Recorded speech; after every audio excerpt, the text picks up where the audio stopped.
आज मैं आप सभी को सेल की दुनिया का 5 ब्रह्मास्त्र देने जा रहा हूं। दोस्तों, यह वीडियो आप सभी लीडर्स के लिए बहुत ही महत्वपूर्ण हो सकता है। 5 ऐसा ब्रह्मास्त्र, जिस वीडियो को आपने पूरा अंत तक जरूर देख लिया तो निश्चित रूप से सेल की दुनिया में आपके अंदर एक अलग विश्वास पैदा होगा, एक अलग मार्शल एक्शन पैदा होगा आपके अपने सेल की एक्टिविटीज को बढ़ाने के लिए।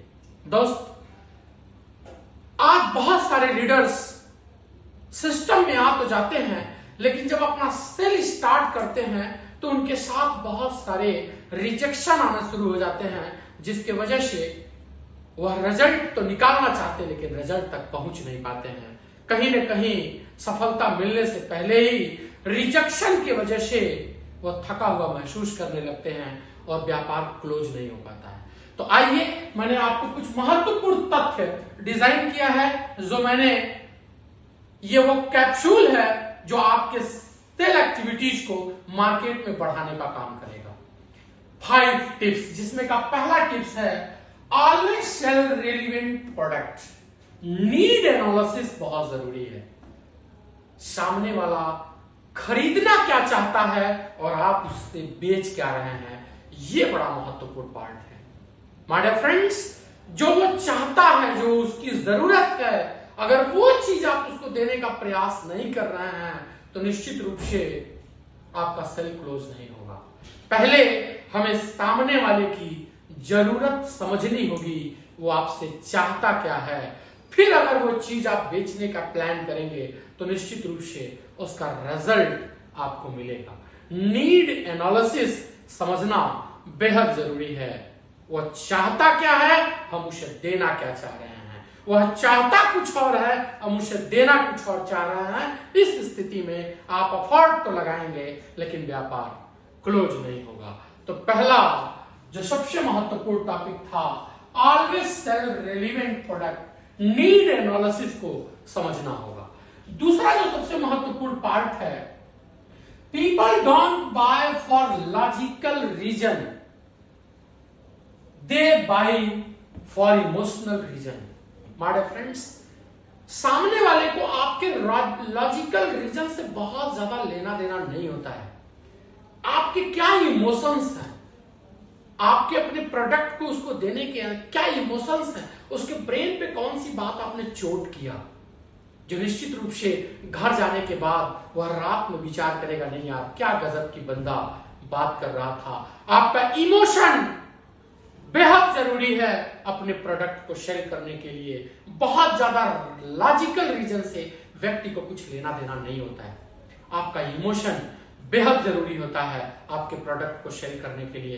तो निश्चित रूप से व्यक्ति के ब्रेन पे आप चोट करेंगे, वो भी इमोशन को लेकर के। निश्चित रूप से आपका प्रोडक्ट सेल भी होगा और रिजल्ट भी अच्छा मिलेगा। तीसरा जो सबसे महत्वपूर्ण पार्ट है, किताब पढ़कर आप कभी सेल नहीं कर सकते। माय डियर फ्रेंड्स, सिर्फ लर्निंग करते रहने से आपके अंदर सेल्स की एक्टिविटी जनरेट नहीं होती है।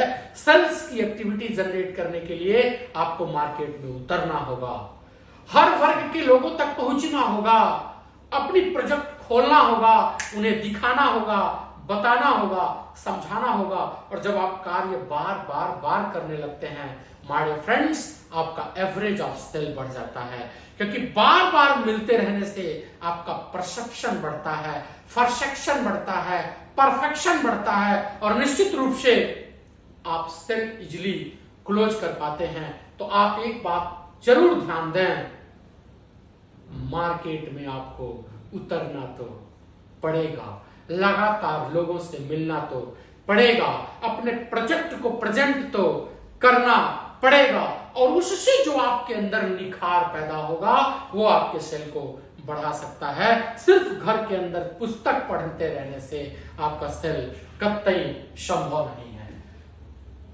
चौथा जो सबसे खूबसूरत टॉपिक मैंने लिखा है, selling is a rejection business. My dear friends, क्या मार्केट के अंदर आप रिजेक्शन फेस कर रहे हैं? क्या सुबह आप बड़े पॉजिटिवली फील्ड के अंदर निकले और लगातार आपको 10 लोगों ने ना बोल दिया? आप दुखी हो गए। माय डियर फ्रेंड्स, कंट्रास्ट तो आपको झेलना पड़ता है। मैं एक छोटे से एग्जांपल के बारे में बताता हूं। अगर ये व्हाइट बोर्ड है और व्हाइट मार्कर से लिखा जाए तो शायद आप पढ़ नहीं पाएंगे, और मैंने लिखा किस लिए है, ताकि आप पढ़ सकें। कंट्रास्ट तो आपको झेलना पड़ेगा। व्हाइट बोर्ड पे ब्लैक मार्कर से इसलिए लिखा जाता है कि आप उसको अच्छे से पढ़ सकें। यही कंट्रास्ट है, आपको विरोध तो झेलना पड़ेगा। और निश्चित रूप से जब लगातार आप फील्ड के अंदर कंट्रास्ट को झेल करके और फिर भी आप शिखर की तरफ, प्रगति की तरफ आगे बढ़ते हैं, तो एक दिन जो लोग आपको रिजेक्शन में डालते हैं, जो लोग आपसे प्रश्न पूछते हैं, जो लोग आपको लगातार ना बोलते हैं, आपके कदम में कदम मिला करके आपके सेल के लिए काम करते हैं, तो रिजेक्शन तो झेलना पड़ेगा। ना कहने की 90 बार डेली की आदत डाल लो, मैं विश्वास दिलाता हूं बहुत बड़ा सेल जाएगा और आप वो कर पाएंगे जो आप करने का निरंतर प्रयास कर रहे हैं। पांचवा जो सबसे बड़ी बात है, माल खरीदने से क्या फायदा हो रहा है, इससे बेहतर माल न खरीदने से सामने वाले का क्या नुकसान हो सकता है, ये बताना बड़ा जरूरी है। माय डियर फ्रेंड्स, हम अपने टेबल पे जब बैठते हैं और क्लोजिंग करने की बात जब मेरे मन के अंदर आती है, तो पूरा फोकस ये होता है कि इसे बेच देंगे तो इसको क्या फायदा है। ना ना ना ना, ऐसा करने की कोई जरूरत नहीं है। आप उसको ये बताइए कि आज अगर प्रोडक्ट आपने नहीं खरीदा, ये प्रोडक्ट आपके पास नहीं गया, तो आपका क्या नुकसान हो सकता है। माय डियर फ्रेंड्स, जब जो चीज बेचने वाली ना बेचने से नुकसान बताएंगे तो वो इमोशन अटैक करता है, और जब इमोशन अटैक करता है तो आपके सेल का एवरेज बढ़ जाता है। लॉ ऑफ एवरेज पे आप जरूर ध्यान दें। यदि आपने 10 की विजिट कराई और 4 भी क्लोजिंग नहीं हो रही है, तो लॉ ऑफ एवरेज गलत है, आप उसे वो नहीं बेच रहे हैं जो सामने वाले की चाहत है। तो ये 5 इंपॉर्टेंट कैप्सूल सेल की दुनिया को आपको बना सकता है मिलेनियर। आप निश्चित रूप से इस वीडियो को पूरा जरूर देखें, और अच्छा लगे तो एक लाइक तो बनता ही है मेरे भाई। सब्सक्राइब करना कतई मत भूलें, यह वीडियो आपको दे सकता है सेल की दुनिया में एक बड़ा साम्राज्य बनाने का मौका, तो आप जरूर इसे देखें और लोगों तक भेजने का प्रयास करोगे। Thank you, love you all, thanks.